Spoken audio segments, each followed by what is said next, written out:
Well, good afternoon, everyone, and welcome to the probably final group media avail I'll be doing from Washington, although I'll be at it again next week, even though Congress will be out of session. I've got a lot to go through at the top end, so let me get at it. Really happy that today I'll be introducing a bipartisan bill with Senator Justice from West Virginia called the Child Care Supply Tax Act. I think we all know that the price of child care is one of the affordability issues that is really hurting people. Many times child care could cost almost as much as college. And yet, at the same time, child care workers get paid so much lower than traditional work. Child care worker, a median pay is about $14.60 an hour. A more traditional worker, average worker overall, gets paid over $23 an hour, so almost a $10 differential. So what my tax credit bill will do will go directly to those child care providers and can only be used for a salary increase for those child care providers. Not for administrator, not to make base pay, but will actually be a way to increase the salary of these child care providers so they don't move on as often as they have in the past. And we even gave a slight bump up in rural areas because it's particularly hard to get child care providers in rural areas. This isn't going to solve every problem, but we have seen communities that when you've got support to move up the pay of the child care provider, that you can actually then see that translated into lower cost for the families who need child care. So step in the right direction, and at a time when we've got so much partisanship, I'm really glad that my friend Senator Justice from West Virginia joined me on this legislation.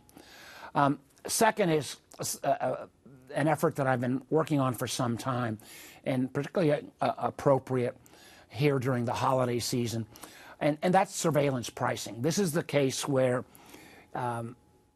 based upon data inputs, you change the price based upon how much demand, for example. We talked a lot about this when it appeared that Delta Airlines was using this, where they could figure out, based upon your individual needs, when you might be taking a holiday, or even to the extreme case that you've got a death in the family and need to fly someplace regardless of price. And there was concerns that they might be using this individualized surveillance to price items. We're particularly concerned about this as well in terms of with Christmas shopping around happening real time right now. Are retailers adjusting prices based upon personalized information about you as a consumer? That doesn't make sense. It's not fair. The Biden administration, using the Federal Trade Commission, tried to do a study on this at the end of the Biden administration. The Trump administration, of course, shut that study down. So now a bipartisan group of senators are both trying to get the results of the study released, but also urging the president, and as we saw last night, his screech that barely mentioned affordability. You want to help on affordability? Let's not allow retailers of any type to do this kind of personalized surveillance pricing. I'll be anxious to see if we get any response from the administration. And the senators who are weighing in on this are bipartisan. Third issue is one that, again, I've been working on for some time, and that is addressing the rising level of black lung disease, particularly with our minors. We're seeing younger and younger minors develop black lung. I've seen some folks develop it even in their 30s, and increased amounts of fine particulate silica that is causing this really devastating disease. This mostly affects folks in Southwest, but until you see some of these young men, their survivors, oftentimes widows, or their families who've got this disease that often leads to death, it really is it is hugely troubling. And frankly, the fact that the incidence is going up with younger minors, really a challenge. So 2 pieces of legislation. One is a bill that I've introduced in the past that looks at survivor benefits, how we can increase survivor benefits, how we can make sure that the preponderance of evidence is an indication that if a minor dies from black lung, we're going to try to decrease the amount of hurdles the survivors, the widows, the children will have to go through to get those benefits that I think they have earned and deserve. So one of the black lung bills is on survivors. The other's on just basic black lung benefits, how we can increase some of the benefits for minors who get black lung, make it easier for some of the attorneys to represent some of these cases. And again, I know for a lot of folks around Virginia, this is not a top-of-the-mind issue, but you get into the coal counties and Southwest, and this is literally an issue of life and death.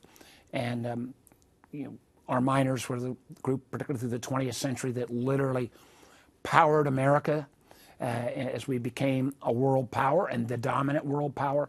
I think we owe an obligation to these miners in terms of their overall benefits, their pensions, their welfare, and particularly to continue to take on the scourge of black lung. Last issue on the top, it's been a lot of things that have happened this year have been kind of grim and not always very uplifting. But earlier this week, there was a very powerful ceremony where Virginia we get 2 statues in Statuary Hall. One is of George Washington. We've decided over many years to add a new statue for Barbara Johns. And the story of Barbara Johns is, I got very familiar with back when I was governor. For those of you who cover the state politics, the governor's mansion sits right on Capitol Square. And at that point in the early 2000s, literally every statue on Capitol Square was of a dead white man. And my then second grade daughter, Eliza, was out walking with my wife, Lisa, and she looked at all the statues and said, where's Rosa Parks? She learned about Rosa Parks in school, and Lisa, to her credit, quickly said, well, Rosa Parks was not a Virginian. So our family, working with our legislature, started a process to honor who would be the best example of the civil rights movement from Virginia. Barbara Johns was a 16-year-old young woman who led a walkout at Moton High School down in Farmville. And that case became part of the cases that were included in Brown versus Board of Education. So we put that statue on Capitol Square, first statue of a person of color, first statue of a woman, first statue of children. But it made me such an advocate of how important Barbara Johns' story of both courage and moving Virginia forward. Going forward, fast forward from when I was governor to the last 5 or 6 years, where Senator Kaine and I and former Governor Northam and a whole host of folks came together and said, we ought to have a statue of Barbara Johns as one of Virginia's 2 statues in the Capitol. And after a long process, Barbara Johns was selected, and we did an unveiling. Governor Youngkin was there, the members of the Johns family, the Speaker of the House, the Minority Leader, all of the Virginia delegation, and so many of our Virginia legislators. And it really is a remarkable statue, a remarkable Virginian, part of Virginia's history, and I think representative of how far we've come, but also we acknowledge that after the Brown versus Board of Education decision, Virginia went through massive resistance and many schools closed rather than allowing integration. And our history in Virginia is we take a step forward, we take a step back, we come back forward again. And again, I raised the question that we even created a scholarship back when I was governor for those kids who were denied education through massive resistance. So kind of the yin and yang, but the ceremony on Tuesday of this week was really, really moving, and just had a wonderful feel. There was close to 800 people there, and minority leader Hakeem Jeffries said he's done a lot of these, never seen a crowd that big. So it was a good way as we go into the holidays to think about a positive presentation for Virginia. Why don't I leave it there? And we've got lots of questions, and I'll turn it over to Catherine to screen the questions. Hi, Senator Warner. Last night, the president announced a warrior dividend to be handed out to service members by Christmas. We were just looking to get your thoughts on this and if you think it's feasible at all. Well, listen, I think any kind of bonus to our military at Christmas time is good. But let's be honest here. They didn't announce last night where they're taking this money from. Is something that was in the big bill this past summer that was supposed to go to improvements in military housing. So it's great short term for the military, but let's not pretend that this was some new initiative. They literally are taking it from military housing support, which gives with one hand and takes away with the other. But the real question we've got, which he didn't address last night, and we have literally hundreds of sailors homeported in Norfolk who are down either assisting these boat strikes in the Caribbean or off the coast of Venezuela. I get questions, one, are these boat strikes legal? And two, is my son or daughter going to be involved in a war?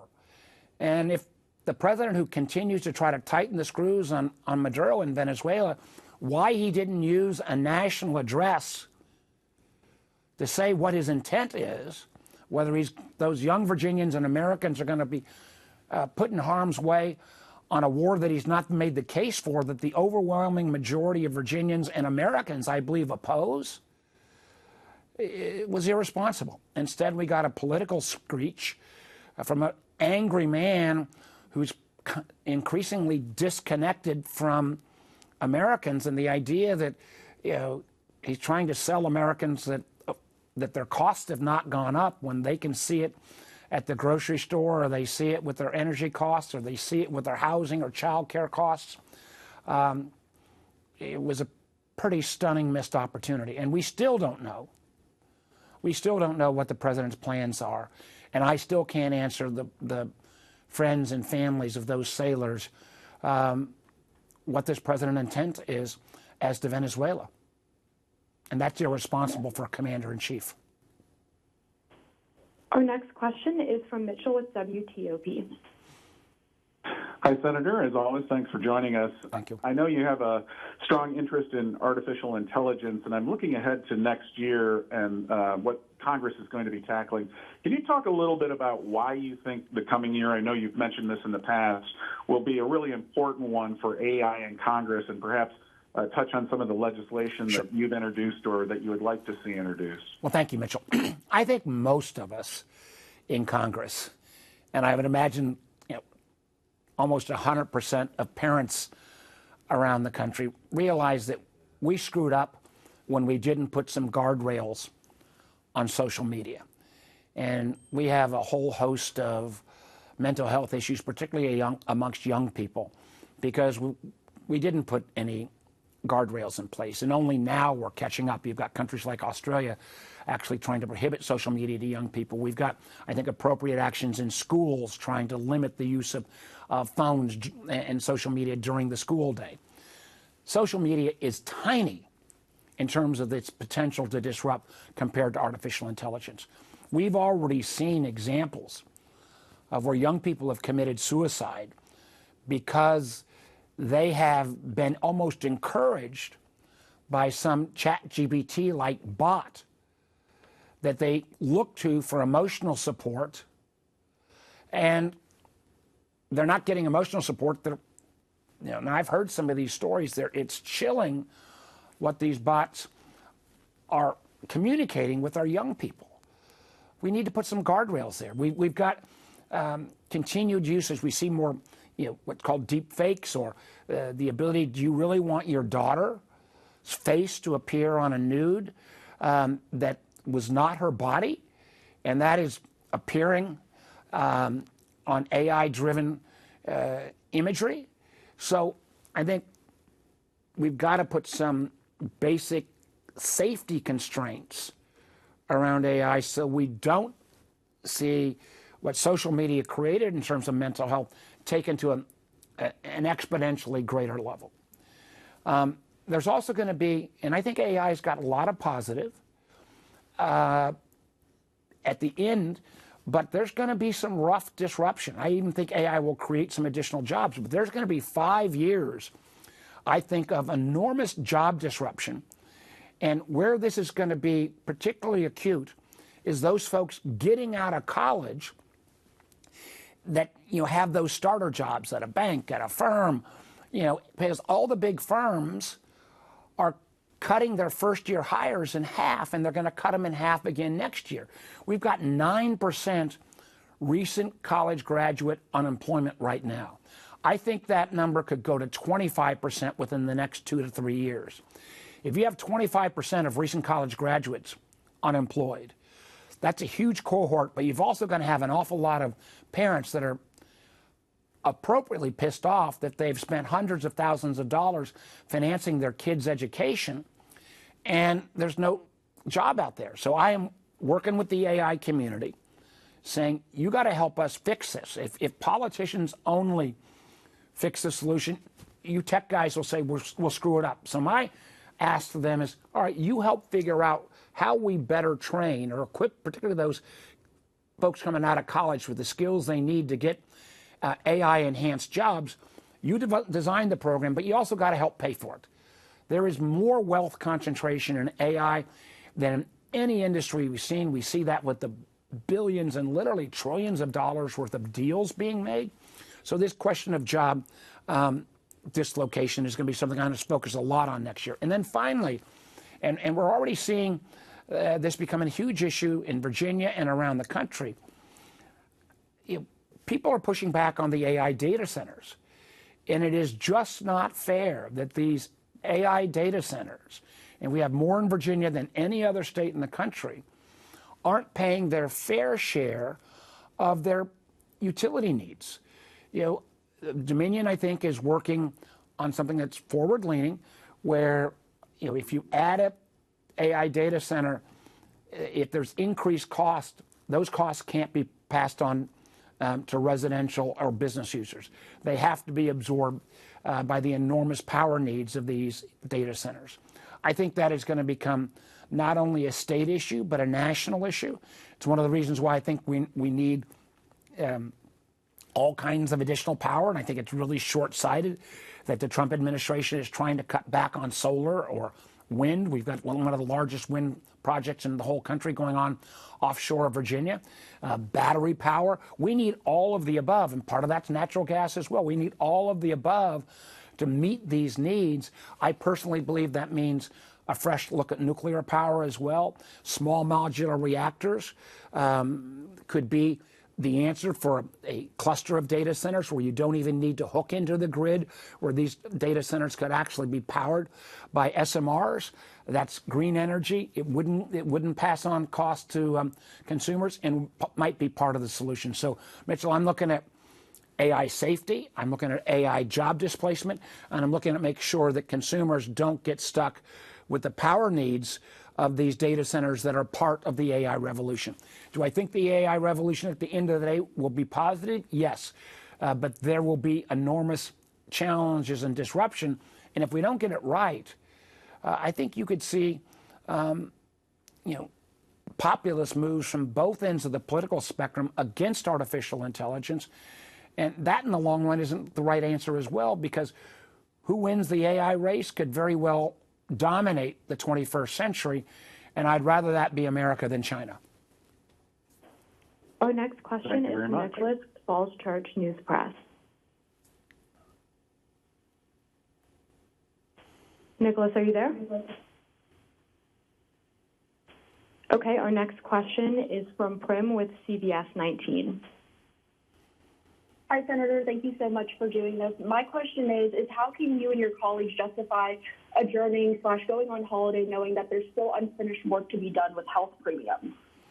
Well, I strongly believe we need to extend these healthcare premiums and don't allow this cliff to take place on January 1st, which will disrupt 22 million Americans health insurance and hundreds of thousands of Virginians. And when, as I've made the case many times, when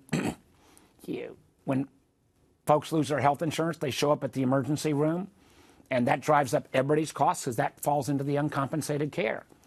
I'm happy to be in session next week if we can get a deal.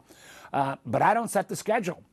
You ought to ask that question to the majority party, my Republican colleagues in the Senate and the House, and I would particularly hope you would ask that to Republican colleagues, because the Republican-led House took a 54-day paid vacation during the government shutdown, which I think is outrageous. I think we need to deal with that, and the idea that they're going to punt this until next year doesn't make sense to me. But they had their chance. They had their chance to extend these subsidies and chose not to. And I think Virginians and Americans recognize that. Our next question is from Cameron with WVNF.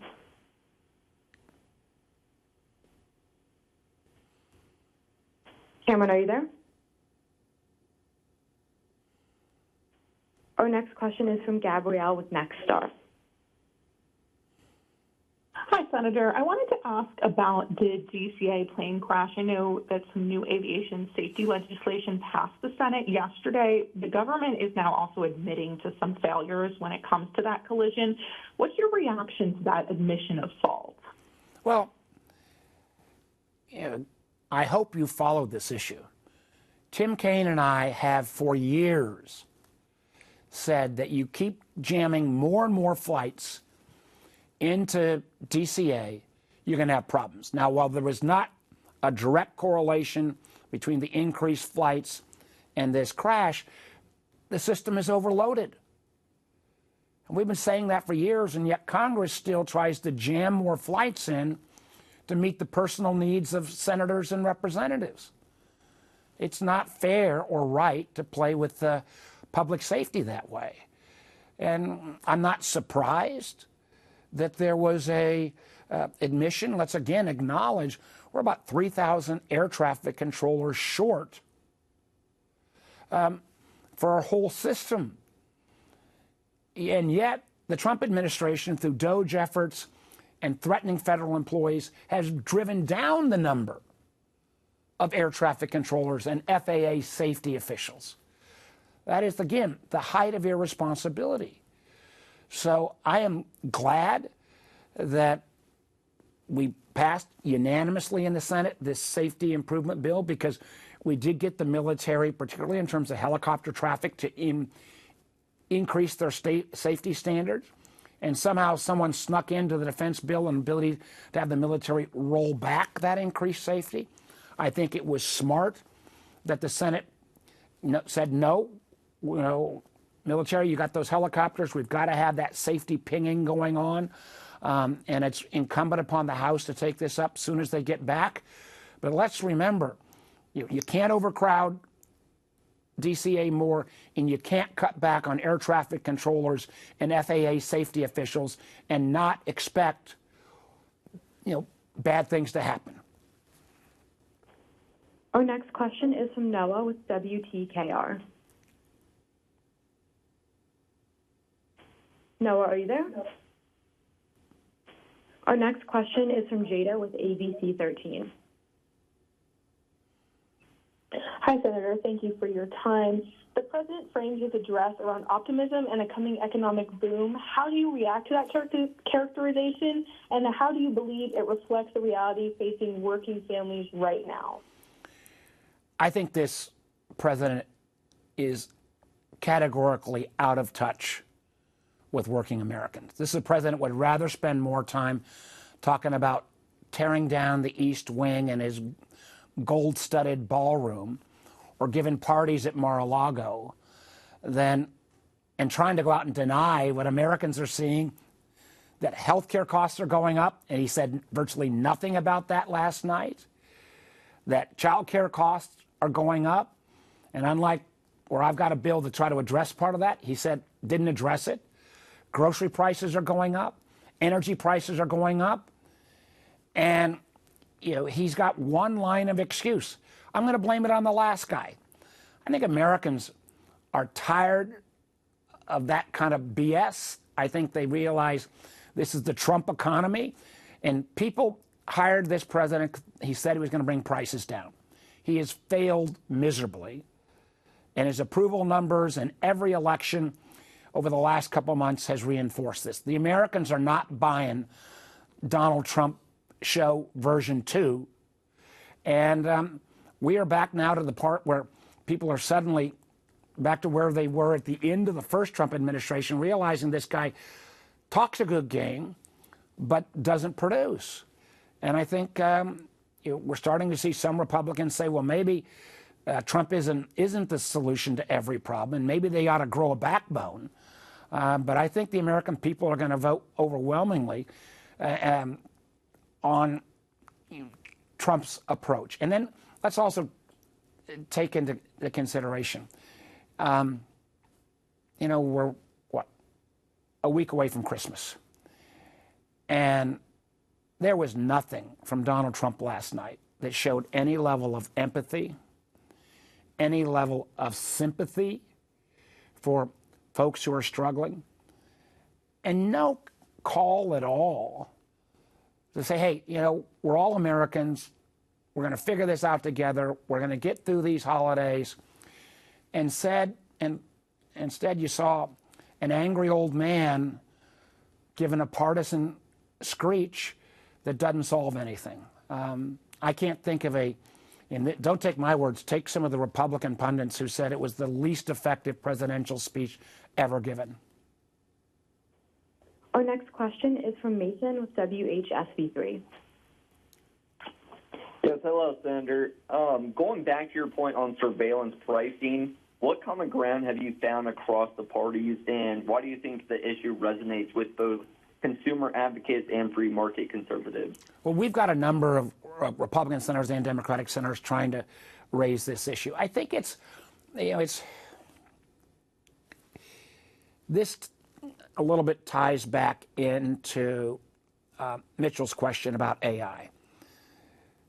We know that more and more data is being collected about us as human beings on a regular basis. And I think there's a huge concern, particularly about how the current Trump administration is using government data in a way that was never intended. I mean, this idea that everybody that works at the Veterans Administration is somehow going to be, all their personal data is going to be shared with ICE. That's not what that data was supposed to be collected for. So I think there's this underlying unease about how technology is more and more finding out information about us that we may not want them to have. And I think there's this feeling that folks have no power to know if you're suddenly getting charged a higher price. Now, Delta denied this is happening, but if you're suddenly getting charged a higher price because a company knows that you've got to fly across country because your uncle died, or if you're trying to have expressed interest in buying a certain toy for your kid for Christmas, and they can actually price that on an individual basis based upon your desire, that's pretty creepy. And I fear that this administration has not even adhered to the law around traditional government data, and they're basically have been saying, even when we try to say we ought to do a study, they're saying, no, we don't want to do that. Have at it. And I think that is, again, said consumers will get screwed. Your basic free market folks that think that there should be privacy rights are being ignored. And I think this is an enormously powerful bipartisan issue. And it does trend in to some of the concerns about AI is that bot learns more and more about you as you share some of your most intimate details because you think this is your substitute for a real human friend. That information can then be sold and potentially used for a pricing mechanism. And my background was technology. I think there are good things coming out of this, but boy, oh boy, this makes the technology revolution of the internet or wireless look small compared to what AI both upside and downside could happen. And next, we're going to go back to Adam with NBC4. Yeah, hello, Senator. Thanks, everyone, for doing this. And sorry that I was late.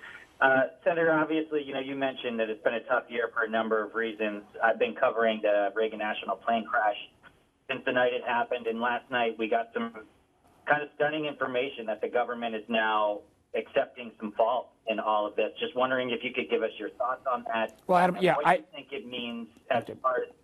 Well, I answered this, but I'll answer it again for you. Tim Kaine and I, and the region's delegation, our friends in Maryland as well, have been saying for years, you keep jamming more and more flights into DCA, we're going to create problems. And we are so far beyond capacity at DCA, number one. Number two, from the Trump administration, through the DOJ effort, through the disrespect towards federal employees, we're 3,000 air traffic controllers short in this country. And who's going to go become a federal air traffic controller when you have this kind of start and stop efforts on government shutdowns? You've got, FAA officials who have left because of DOJ. You take these actions and there are consequences. So I'm not surprised there was an acknowledgement of mistakes made. The good news is also last night that the Senate unanimously, and this we got to give credit to everybody, said, no, we're not going to allow the military in terms of helicopter use around Reagan to not have top safety conditions. Somebody slipped that into the defense bill, and I was happy to see the Senate, and we don't often do this, came together quickly on a unanimous basis and said, no, we're going to put those safety procedures back in.